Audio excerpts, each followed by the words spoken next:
Helen is a podcaster, writer and broadcaster and is one half of the Answer Me This podcast with Ollie Mann and recently co-presented a Radio 4 documentary about the history of podcasting, which is, I think, it's still available, isn't it? It's available in perpetuity. It's available in perpetuity, which means forever. Please welcome Helen Zaltzman.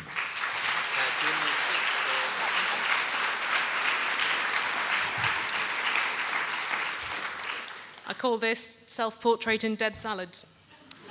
I'm going to be talking about cookery books of the 1950s and 1960s, and there's already been a lot of food talk today. I don't want to talk about the food, really. What I'm interested about, and this is just a small fragment of my collection of these, is the sociological lessons that you can learn from them. You get a real insight into that time. And some people here would have been alive during that time, and they might be thinking, oh, everything was better in the past. And other people might be thinking, oh, I like Mad Men, I like Urkel furniture, the Cuban Missile Crisis sounds exciting. What a cool time to be alive. And it's true, the decor is really nice. I mean, look at the chairs and the pottery and stuff like that. But what these books really show us is that being alive then was shit. The first lesson is, everything was brown. It's so brown. So brown. Brown hat food. Even when the photo's in black and white. You just know.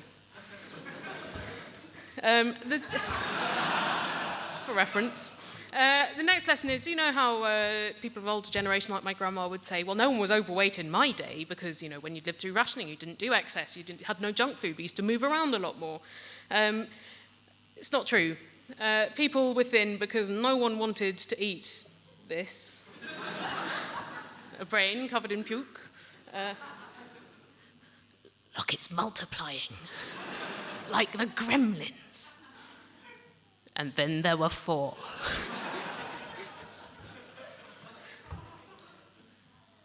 Chicken in amniotic fluid. Or something. He's just... You know what? It's tinned tongue cooked in baby sham. It's not even the good stuff. What I like here is the caption under the recipe. He's just phoned to say, surprise, he's bringing 2 home for supper. He will learn never to do that again. And then when you're just feeling indecisive and you don't know what you want, how about spaghetti on top of burgers with grapefruit? Oh.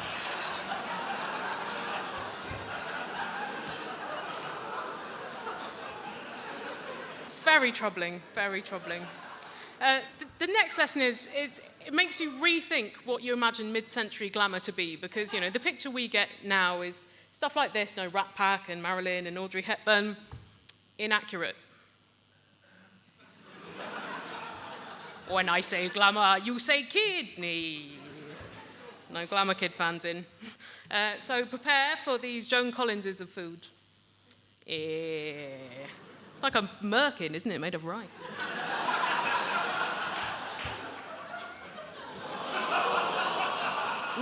Egg chat. Egg chat again. The Madeira sauce makes all the difference because it might get you drunk enough that you can get through this plateful. It's not all kidneys, of course. The next lesson is that BuzzFeed were far from the first to come up with randomly numbered lists of things like 47 ways you know you're a Londoner, or 27 things you'll remember if you grow up in the 80s.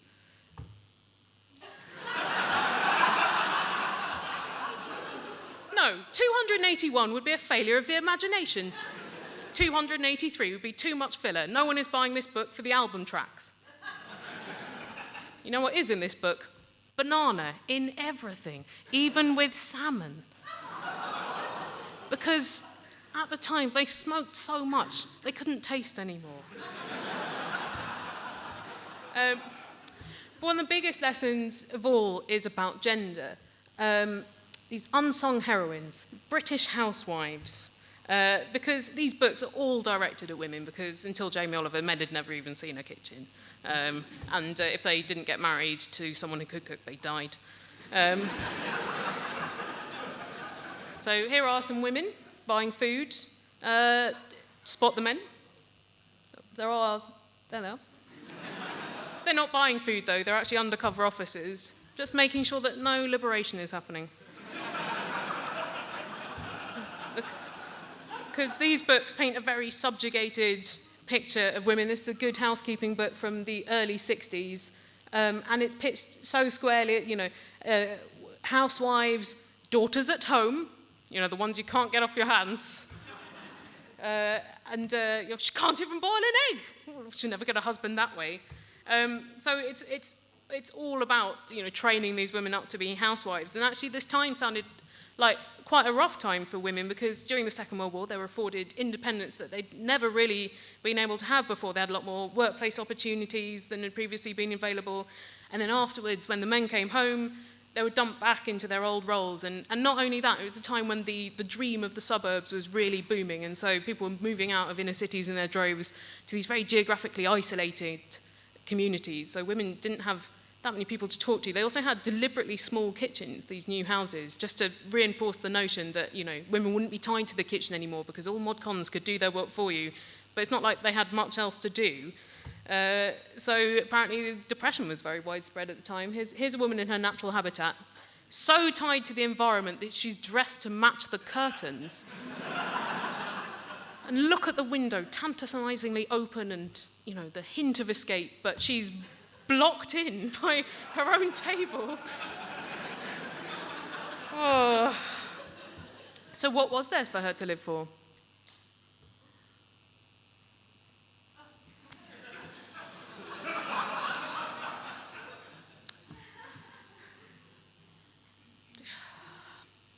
It's proper brief encounter stuff, this.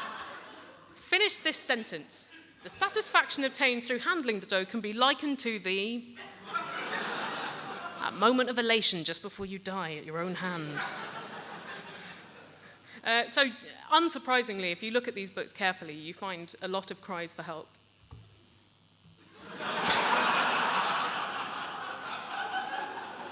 I'm gonna melt myself. I'm gonna do it.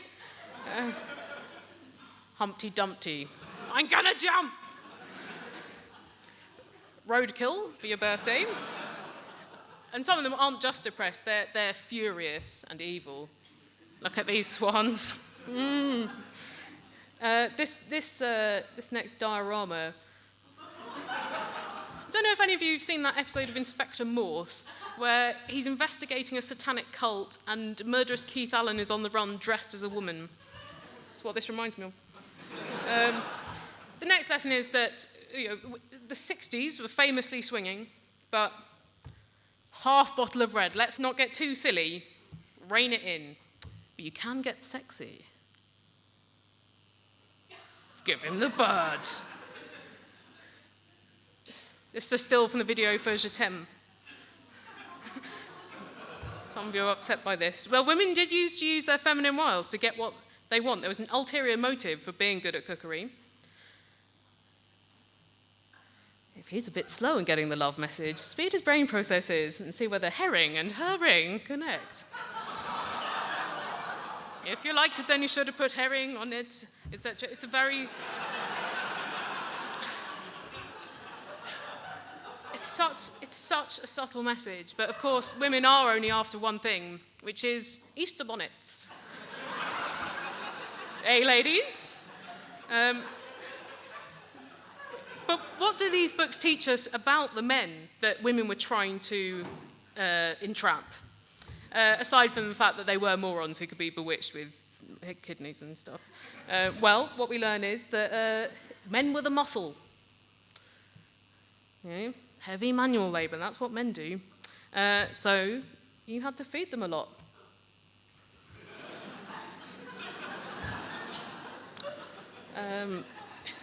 Men had a lot of problems of their own.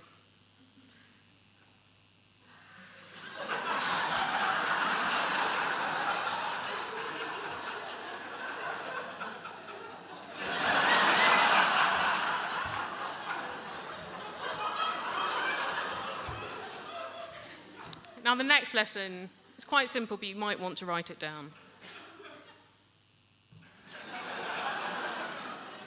Pippa Middleton's been working for a long time. But the final lesson is really it's even more hard to swallow than most of this food. And what it is just illustrating how much social mores have changed in living memory. I've got a book that is only 50 years old, but it contains recipes that I can't even say out loud.